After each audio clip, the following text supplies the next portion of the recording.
Мага Калыс Ордо конушунун тургундары кайрылып, ошол жерге барып келгенде колдонуучу ичүүчү суу боюнча чоң суммалаган эми счеттор келгенде пенялар көп болуп атат да, суммасынан да пенясы чоң болуп атат. Ушул боюнча биздин үнүбүз жеткирип койгулачы, ушул пенясын жокко чыгарабы же азайтып береби деп ушул боюнча ой пикирлерин бир айтып туруп анан жеткизип коюңуздарчы деп суранышты эле. Ушу мэрияга кайрылат элем, таза суу, жалпы ушу суу маселеси водоканал боюнча караштырып беришсинчи. Андан тышкары деген баягы күнү Ак Босого боюнча газификация маселесин көтөрсөм, бул эми 1-Май району жөнүндө сөз болуп атат да. Мага Ак Муз көчөлөрү, Павлова көчөлөрү, Чимкенская, Жумабек, Ростовская, Асанова көчөлөрү бул 14 МТОго караштуу болот да.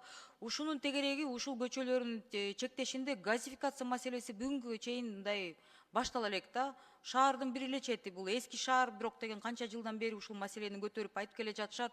Улам жылдырып калып атат. Ушуну жеткирип коюңуздарчы деп сурангандыктан айтып коеюн да.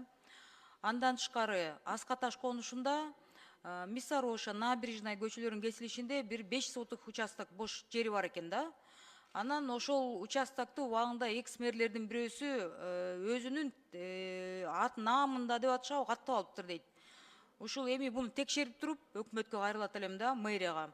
Ошол жерге берилген токтомду жокко чыгарсын дейт. Анткени деген мыйзамсыз өздөрүнө каттап алышкан, элдин баары билет дейт, мэрия да билет дейт.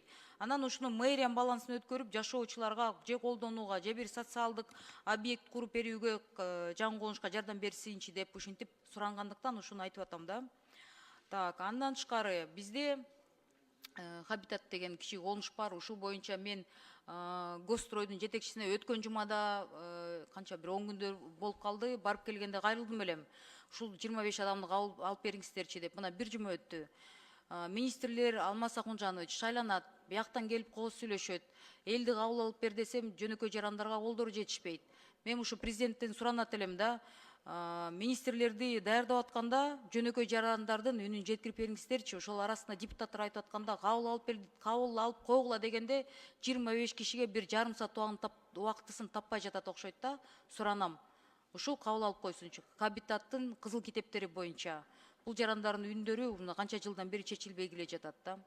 Анан ошонун арасында ошол Хабитат терегинде Баталиева, Манаса көчөлөрүнүн кесилишинде шаардык горгайын жетекчилерине кайрылат элем. Каражат болсо, мүмкүнчүлүктү карап туруп, светофорду караштырып бергилечи. Чоң көчөлөр кесилишинде улам ДТП болуп жатат.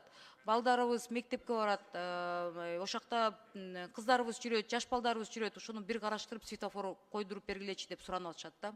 Рахмат.